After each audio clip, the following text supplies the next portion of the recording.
Mi esposa me abandonó junto con mis 4 hijos. No lloré cuando Valeria empacó sus maletas. No supliqué cuando cruzó la puerta. Ni siquiera reaccioné cuando miró a nuestros 4 hijos y dijo con voz fría, «No puedo seguir viviendo así». Simplemente me quedé ahí parado, sosteniendo al más pequeño en mis brazos y asentí con la cabeza. Lo que ella no sabía era que ese momento, cuando eligió a otro hombre por encima de sus propios hijos, fue el momento en que su vida comenzó a desmoronarse. Aunque le tomó 12 años darse cuenta. 12 años antes, mi vida se derrumbó en una sola tarde de viernes. Salí temprano del trabajo con la esperanza de sorprender a Valeria, tal vez llevarla a cenar a ese restaurante italiano que tanto le gustaba, el que servía esa pasta carbonara que siempre pedía, o quizás simplemente pasar tiempo juntos mientras los niños estaban en casa de mi madre. Había notado que últimamente estábamos distantes, que las conversaciones se habían vuelto mecánicas, que las cenas transcurrían en silencio, interrumpido solo por las risas de los niños. Pensé que un gesto romántico podría cambiar las cosas. En cambio, la encontré en nuestro balcón, riéndose al teléfono, susurrando palabras que no me había dicho en años. Su voz sonaba diferente, suave, juguetona, llena de una alegría que yo ya no reconocía. Cuando me vio, no entró en pánico, no cortó la llamada abruptamente, no inventó excusas desesperadas. Simplemente suspiró, como si mi presencia fuera una molestia, como si yo fuera un obstáculo en su camino. Esa noche, confesó todo. Un affair que llevaba meses, planes secretos que no me incluían, un futuro donde yo era solo un capítulo cerrado, una etapa superada. Habló con una calma que me destrozó más que cualquier grito, como si hubiera ensayado ese momento 1000 veces en su mente, como si ya hubiera tomado todas las decisiones importantes y solo estuviera cumpliendo un trámite. Pero lo que más dolió no fue la traición. No fueron las mentiras acumuladas, ni las tardes que dijo estar con amigas cuando en realidad estaba con él. Lo que verdaderamente me partió en dos fue lo que vino después. Me dijo que se iba, no solo de mi lado, sino también del lado de los niños. 4 hijos, todos menores de 10 años, parados en el pasillo de nuestra casa, confundidos y en silencio. Isabela tenía 9 años y sostenían a mano de Diego, que tenía 7. Sofía, de 5 años, abrazaba a su muñeca favorita sin entender qué estaba pasando. Y Mateo, mi bebé de apenas 3 años, se aferraba a mi pierna con esos ojos enormes llenos de lágrimas que no sabía por qué derramaba. Valeria dijo que necesitaba libertad, que la maternidad la había atrapado demasiado joven, que había sacrificado sus sueños, su carrera, su vida, que amaba a los niños, pero que amarlos no significaba que pudiera seguir siendo su madre. Prometió enviar dinero todos los meses, prometió visitarlos en sus cumpleaños y en Navidad, prometió llamar cada semana para saber cómo estaban. Luego tomó una maleta que ya tenía preparada desde hacía días y salió por esa puerta sin mirar atrás. Ni siquiera se agachó para abrazar a los niños una última vez. Los siguientes años fueron una batalla constante contra el agotamiento y la desesperación. Me convertí en todo a la vez, padre y madre, maestro de tareas y enfermero de fiebres nocturnas, cocinero de desayunos y confidente de miedos infantiles. Trabajé en 2 empleos. En las mañanas era contador en una oficina pequeña del centro. Por las tardes hacía trabajos freelance de diseño gráfico desde casa, mientras los niños hacían su tarea a mi lado. Dormía 4 horas si tenía suerte. Hubo noches en las que me quedé despierto hasta las 3 de la madrugada terminando proyectos urgentes, solo para levantarme a las 6 y preparar el desayuno. Avena con plátano para Mateo, porque era lo único que comía sin quejarse. Sándwiches de jamón y queso para el almuerzo de la escuela. Cenas sencillas, arroz con pollo, pasta con salsa de tomate, tortillas españolas cuando había tiempo. Hubo noches en las que salté comidas completas para que mis hijos pudieran comer lo suficiente. Noches en las que dividí mi porción en 4 y les dije que ya había cenado en la oficina. Aprendí a mentir con una sonrisa cuando me preguntaban si tenía hambre. Aprendí cosas que nunca imaginé que necesitaría saber. Cómo hacer trenzas en el cabello de Isabela sin que quedaran torcidas. Como calmar el enojo adolescente de Diego cuando comenzó a hacer preguntas sobre su madre. Cómo explicarle a Sofía por qué su mamá no vendría a su obra de teatro escolar. Cómo consolar a Mateo cuando lloraba en medio de la noche preguntando dónde estaba su mami. Aprendí a sonreír incluso cuando mi corazón se sentía vacío, a celebrar cada pequeño logro como si fuera un milagro. El primer diente que perdió Mateo, la medalla de honor que ganó Diego en su equipo de fútbol, el dibujo que Sofía hizo de nuestra familia, donde solo aparecíamos 5 personas, el certificado de mejor estudiante que recibió Isabela en 6º grado. Valeria desapareció de nuestras vidas como si nunca hubiera existido. No hubo llamadas telefónicas, no llegaron regalos de cumpleaños, no apareció en graduaciones escolares ni en recitales de piano. A veces enviaba un mensaje de texto corto, frío, distante, casi forzado. Espero que estén bien. Besos. Como si con esas 3 palabras pudiera compensar meses de ausencia. La manutención que prometió llegó de forma irregular durante los primeros 6 meses. Luego comenzó a retrasarse. Después llegaba cada 2 o 3 meses. Finalmente dejó de llegar por completo. No insistí. No la demandé legalmente. Simplemente ajusté nuestro presupuesto y seguí adelante. Aprendí a cocinar comidas baratas pero nutritivas. Compré ropa en tiendas de segunda mano. Organicé intercambios de juguetes con vecinos. Hice que cada peso contara. Aún así sobrevivimos. Lenta y dolorosamente reconstruimos nuestras vidas desde los escombros. Mis hijos crecieron más fuertes de lo que jamás imaginé posible. Isabela asumió responsabilidades que ninguna niña de su edad debería cargar. Ayudaba con sus hermanos menores, les revisaba la tarea, les preparaba bocadillos después de la escuela cuando yo aún estaba trabajando. Se convirtió en una segunda madre sin que yo se lo pidiera. Diego abrió su propio taller mecánico. Empezó pequeño, con solo 2 empleados y un local alquilado en las afueras de la ciudad, pero era suyo, construido con sus propias manos, con su propio sudor, con su propia determinación. Me mostró las llaves del local con un orgullo que me hizo llorar. Sofía estaba en la universidad estudiando psicología, con calificaciones sobresalientes y planes de especializarse en terapia infantil. Mateo, ahora con 15 años, era el mejor jugador de su equipo de fútbol y hablaba de convertirse en entrenador algún día. Éramos exitosos, no ricos pero prósperos, no perfectos pero felices, no completos según los estándares tradicionales, pero absolutamente plenos en todo lo que importaba. Entonces, ella volvió. De la nada, mi teléfono sonó un martes por la tarde. Un número desconocido. Casi no contesto, pensando que era otra de esas llamadas automáticas de publicidad. Pero algo me hizo deslizar el dedo y responder. ¿Roberto? Su voz sonaba diferente, cansada, incierta, quebrada de una manera que nunca había escuchado antes. Durante 12 años, esa voz había sido un fantasma en mi memoria, y ahora estaba ahí, al otro lado de la línea, real y vulnerable. Valeria, dije simplemente, sin emoción. Hubo un silencio largo. Podía escuchar su respiración entrecortada, como si estuviera reuniendo valor para hablar. Finalmente, las palabras salieron atropelladas, nerviosas. Sé que no tengo derecho a llamar, sé que han pasado muchos años, pero necesito hablar contigo. Quiero reconectar, con los niños, contigo. He cometido errores terribles, Roberto, los peores errores de mi vida. Mi primer instinto fue colgar, simplemente terminar la llamada y bloquear ese número para siempre. Pero algo me detuvo.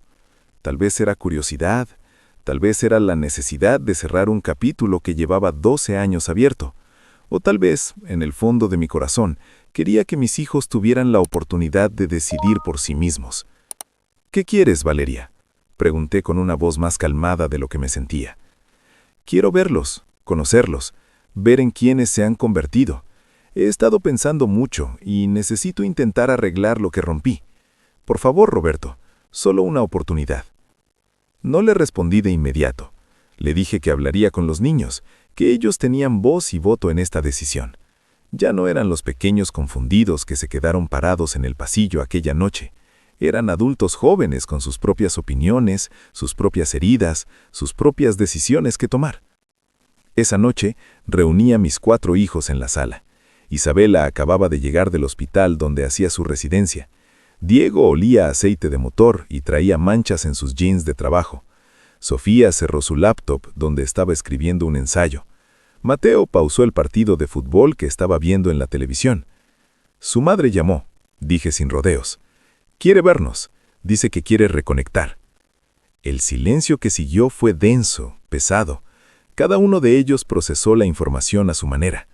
Isabela se mordió el labio inferior, un gesto que hacía desde niña cuando estaba pensando profundamente. Diego cruzó los brazos sobre su pecho, su rostro endureciéndose. Sofía miró hacia la ventana, sus ojos brillando con emociones que no podía descifrar. Mateo simplemente asintió, como si hubiera estado esperando ese momento durante años. ¿Qué quieren hacer?, pregunté, dejando claro que la decisión era completamente suya. Isabela fue la primera en hablar. «Que venga», dijo con voz firme. «Quiero que vea en quiénes nos convertimos. Quiero que vea lo que construimos sin ella». Diego asintió. «Estoy de acuerdo. Que vea que no nos rompió». Sofía se volvió hacia mí. «Dejémosla venir, papá. Creo que todos necesitamos ese cierre». Mateo, mi bebé que ya no era tan bebé, simplemente dijo, «Sí, está bien». Así que organicé una reunión familiar. Nada extravagante, solo una cena sencilla en nuestra casa, un sábado por la tarde. Le envié la dirección a Valeria junto con la hora, 7 de la tarde. No agregué nada más, sin palabras de bienvenida, sin expectativas, solo la información básica. Los días previos a esa cena fueron extraños. La casa tenía una tensión subyacente que todos sentíamos pero nadie mencionaba. Isabela cocinaba más de lo usual, una forma de canalizar sus nervios. Diego pasaba más tiempo en su taller, evitando pensar demasiado. Sofía leía libros de psicología sobre perdón y cierre emocional. Mateo entrenaba fútbol con más intensidad de lo normal. El sábado llegó. Pasé el día limpiando la casa con los niños, no porque Valeria mereciera que nos esforzáramos, sino porque era nuestro hogar y queríamos que reflejara quiénes éramos ahora.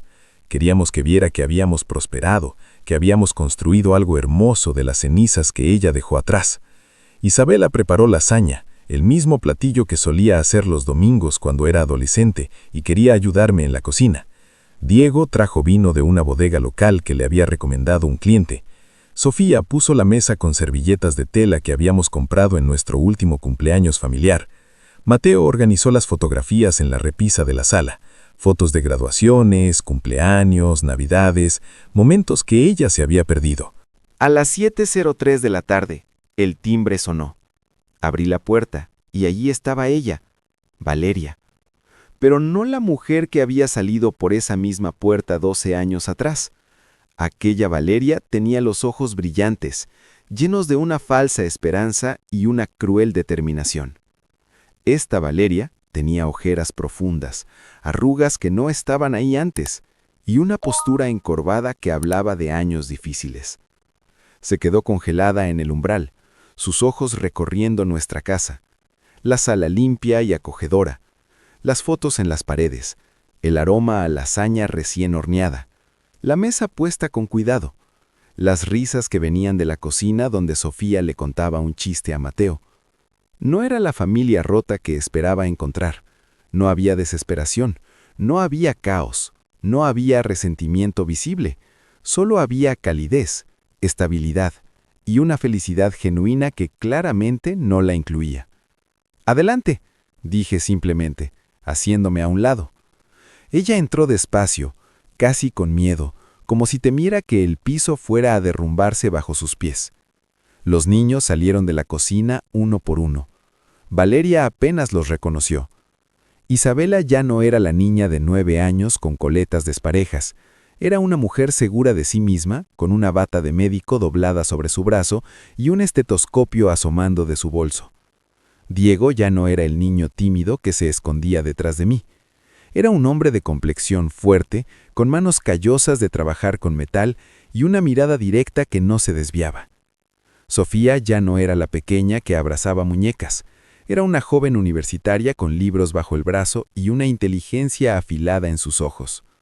Y Mateo ya no era el bebé que lloraba en mis brazos. Era un adolescente alto, casi de mi altura, con la confianza de quien sabe exactamente quién es. No eran los niños abandonados que ella dejó atrás. Eran sobrevivientes, triunfadores, guerreros que habían peleado batallas que ella nunca conoció y habían salido victoriosos. Nos sentamos a cenar. Los primeros minutos fueron incómodos, llenos de silencios pesados y miradas esquivas. Valeria intentaba hacer preguntas superficiales. ¿Cómo está el clima últimamente? ¿Siguen viviendo cerca del parque? Preguntas que cualquier extraño podría hacer. Finalmente, Isabela rompió la tensión. ¿Por qué estás aquí, mamá? Su voz no era cruel, pero tampoco era cálida. Era directa, clínica, del modo en que un médico pregunta sobre síntomas. Valeria dejó su tenedor. Sus manos temblaban. Comenzó a explicarse con frases entrecortadas y justificaciones débiles. Habló de cómo el hombre por el que nos dejó la había abandonado después de 2 años. De cómo intentó rehacer su vida, pero cada relación terminaba en fracaso. De cómo había tenido trabajos mal pagados y departamentos pequeños y fríos. De cómo se había sentido sola durante años. De cómo finalmente, después de tanto tiempo, se dio cuenta de que había cometido el peor error de su vida. «He tenido mucho tiempo para pensar», dijo con voz quebrada, «para entender lo que perdí, para arrepentirme cada día de mi decisión».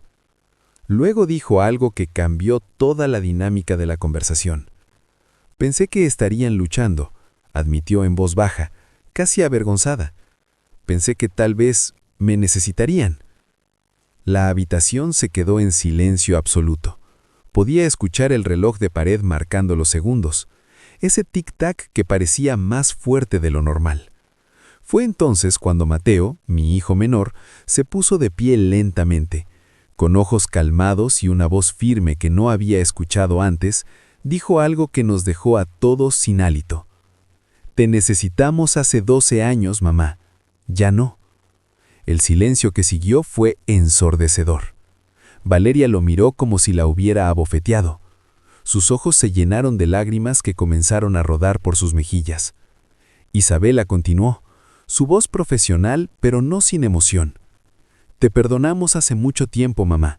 No por ti, sino por nosotros, por nuestra propia paz mental. Porque cargar con ese resentimiento nos estaba lastimando. Pero perdonar no significa que tengas un lugar en nuestras vidas». Diego se inclinó hacia adelante, sus manos entrelazadas sobre la mesa. «Papá nos dio todo cuando tú nos diste nada. Nos enseñó a cocinar, a estudiar, a ser fuertes. Trabajó 2 empleos para que pudiéramos comer. Se saltó comidas para que nosotros pudiéramos cenar. Lloró en silencio para que nosotros pudiéramos reír. Él fue padre y madre. Tú solo fuiste ausencia». Sofía, siempre la más analítica, agregó con una calma que contrastaba con la tormenta emocional en la habitación, algo que completó el cuadro de pesar. «Estudiamos en psicología algo llamado teoría del apego. Los primeros años de vida son cruciales para el desarrollo emocional. Tú te fuiste durante esos años críticos, y aunque dolió, también nos enseñó algo invaluable, que podemos sobrevivir sin las personas que no quieren quedarse». Valeria comenzó a llorar. No eran lágrimas dramáticas diseñadas para manipular. Eran lágrimas rotas, del tipo que viene cuando la realidad finalmente golpea con toda su fuerza. Eran las lágrimas de alguien que acababa de entender que las consecuencias de sus acciones eran permanentes e irreversibles. El shock real no estaba en palabras crueles, no estaba en gritos de venganza o insultos venenosos. El shock verdadero era mucho más devastador. Había perdido su lugar en nuestras vidas para siempre, y nosotros estábamos perfectamente bien sin ella. No la echamos de la casa, no la insultamos, no la atacamos, simplemente le mostramos la verdad con una claridad brutal y compasiva al mismo tiempo. La familia que abandonó no se rompió, se fortaleció. El hombre que subestimó no fracasó, prosperó. Los niños que ignoró no se derrumbaron, se convirtieron en personas extraordinarias que ella nunca llegaría a conocer realmente. Después de la cena, cuando finalmente se preparó para irse, Valeria se acercó a mí en la puerta. Me abrazó brevemente, sus hombros temblando, y susurró cerca de mi oído: «Ganaste».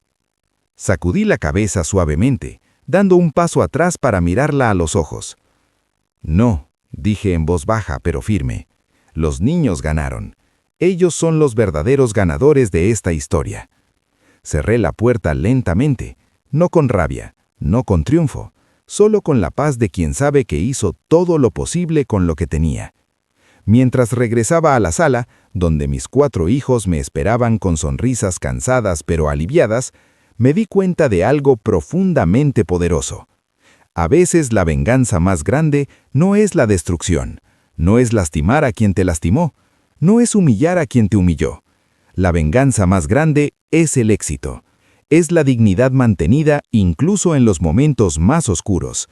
Es construir una vida tan plena, tan rica en amor y propósito, que las personas que te lastimaron simplemente ya no caben dentro de ella.